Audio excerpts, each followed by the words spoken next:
आई है वो ये ऐसा लग रहा है, ऐसा महसूस कर रहे हैं हम लोग, ये सरकार पिछड़ों का हक मारना चाहती है। स्थानीय निकाय चुनाव पे हाईकोर्ट ने फैसला सुना दिया है। हमारे साथ बात करने के लिए कांग्रेस प्रदेश अध्यक्ष ब्रिजलाल खारवी जी मौजूद हैं। खारवी जी, कैसे देखते हैं इस फैसले? पहले तो मैं सभी मित्र साथियों को नमस्कार करता हूं कि आज आप लोग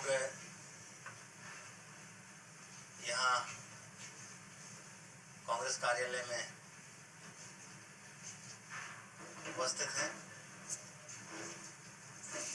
अपनी बात शुरू करूं, पहले मैं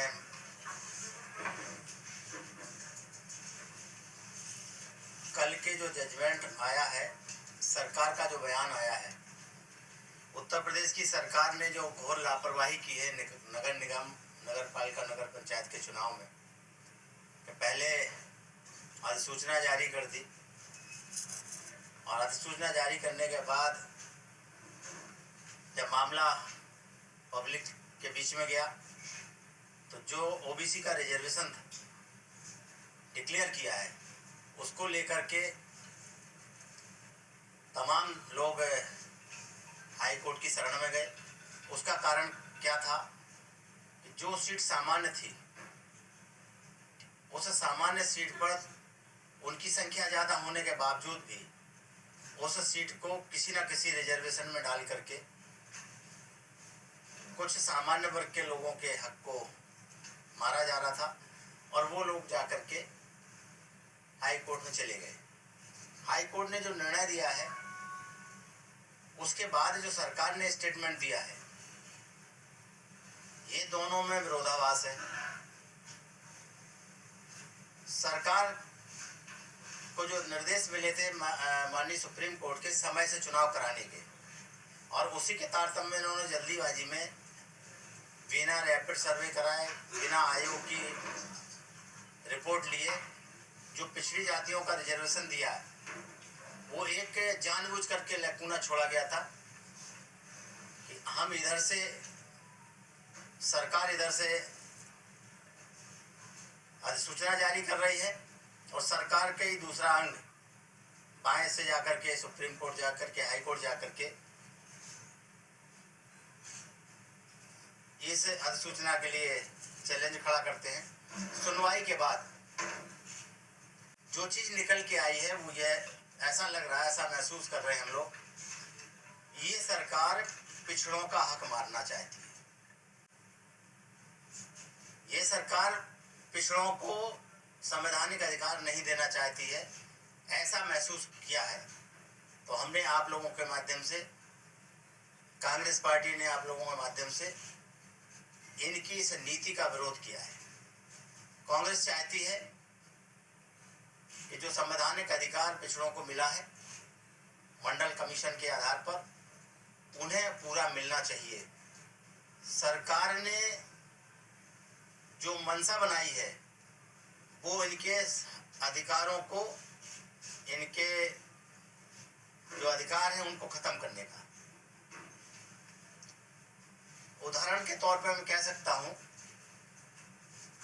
सरकार ने जैसे जो बिना रैपिड सर्वे और बिना आयोग के जो रिजर्वेशन दिया है, सरकार चाहती तो पिछले 5 साल सरकार में आयोग भी बन जाता, रैपिड सर्वे भी हो जाता, और 5 साल में नहीं कर पाए तो 5 दिन में कैसे करके इन्होंने इस रिजर्वेशन को लागू कर दिया, जिसको लेकर के कोर्ट में जाके इनकी इस अधिसूचना के सामने एक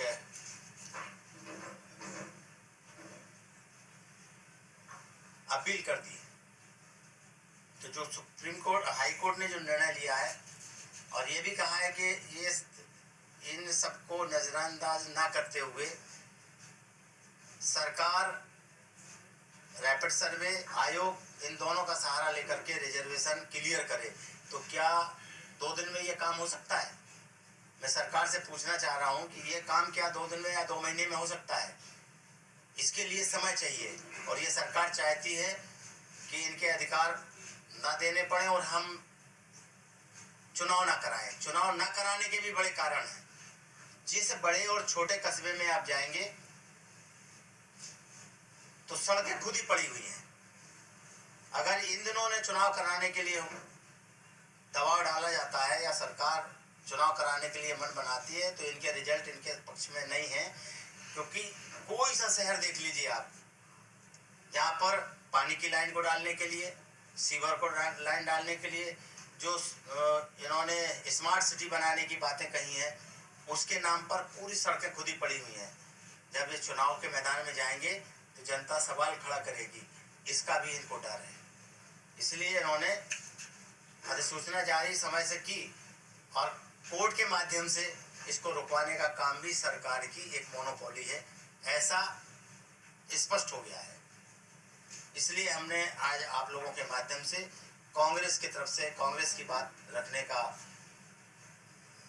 प्लान किया था, जिसके तहत आप लोगों से निवेदन किया, आप उपस्थित हुए। हमारी और हमारे दल की, कांग्रेस और कांग्रेस के दल के सभी का मत है कि ये चुनाव हो और पिछड़ी जातियों का हक ना मारा जाए, उनके हक को देते हुए चुनाव कराए जाए तो ज्यादा बेहतर होगा, ये मांग है। स्थानीय निकाय चुनाव पे हाईकोर्ट ने फैसला सुना दिया है। हमारे साथ बात करने के लिए कांग्रेस प्रदेश अध्यक्ष बृजलाल खाबरी जी मौजूद हैं। खाबरी जी, कैसे देखते हैं इस फैसले को?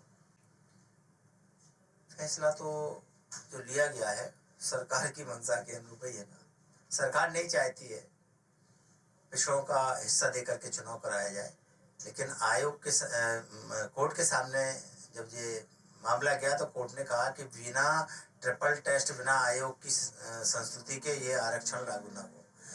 अगर हम आयोग बनाते हैं और ट्रिपल टेस्ट में जाते हैं तो 2 साल लगेंगे। तो ये सरकार क्या सो रही थी पिछले 6 साल में? इस सरकार का पड़ोसी राज्य मध्य प्रदेश में भी इन्होंने यही किया है, पिछड़ों का हक खा करके सीधा चुनाव करा दिया है। वो यहाँ भी उसी तर्ज पर कराना चाहते थे, जो नितांत गलत है। कांग्रेस पिछड़ों के साथ लड़ेगी, सुप्रीम कोर्ट तक जाएगी, जहां जरूरत पड़ेगी वहां कांग्रेस इनके साथ खड़ी नजर आएगी। कांग्रेस के साथ साथ जो विपक्षी पार्टियां हैं वो भी कह रही हैं कि सरकार जो है पिछड़ों का हक छीन रही है, लेकिन मुख्यमंत्री योगी आदित्यनाथ ने खुद कहा है कि जब तक पिछड़ों को उनका हक नहीं मिलेगा, रिजर्वेशन नहीं मिलेगा, हम चुनाव नहीं कर पाएंगे। योगी जी तो चाहते ही थे कि कोर्ट के माध्यम से हमें समय मिल जाए, क्योंकि जितने भी स्मार्ट सिटी है सारे के सारे स्मार्ट सिटी खुदे पड़े हैं। वोट मांगने जाएंगे तो जनता इनको क्या पूछेगी? ये भी इनके लिए डर खाया जा रहा था कि हमें समय मिल जाएगा तो इनको बराबर करके फिर चुनाव कराया जाए, जबकि चुनाव समय पे होना चाहिए था। अगर चुनाव समय पे कराने थे तो 6 साल तक क्या सोते रहे? आयोग बन जाता, ट्रिपल टेस्ट हो जाता, उनका हक और अधिकार जो रिजर्व में होना था वो मिल जाता उनको। लेकिन सरकार उनके साथ जो जिस तरीके का खेल खेल रही, ये पिछड़ों के हक में नहीं है। इसलिए कांग्रेस पिछड़ों की लड़ाई लड़ने के लिए तैयार है। एक आखिरी सवाल बृजलाल जी, ये बताइए, अब जो बॉल है वो सरकार के पाले में है, क्या सरकार चुनाव कराएगी? क्या लगता है कांग्रेस को, या टालेगी? ये तो देखिए, ये तो सरकार का मन है, जिसमें उसका हित नजर आ रहा होगा वो करेगी, और जो वो करेगी उसका जो दुष्परिणाम होगा उसी को आएगा। हम लोग तो केवल कांग्रेस पिछड़ों की लड़ाई लड़ने के लिए, उनके हक अधिकार ना मारे जाए, इसके लिए हम लोग मैदान में हैं। बहुत बहुत शुक्रिया। बृजलाल खाबरी हमारे साथ मौजूद थे, कांग्रेस प्रदेश अध्यक्ष। स्थानीय चुनाव पे फैसला आने के बाद जो राजनीति है वो गर्म होती जा रही है। अब फैसला जो है वो सरकार के हाथों में है। अब देखना ये होगा कि चुनाव सरकार क्या करवाती है या चुनाव टाला जाएगा। जनसंदेश टाइम्स के लिए आकिब मिराज खान।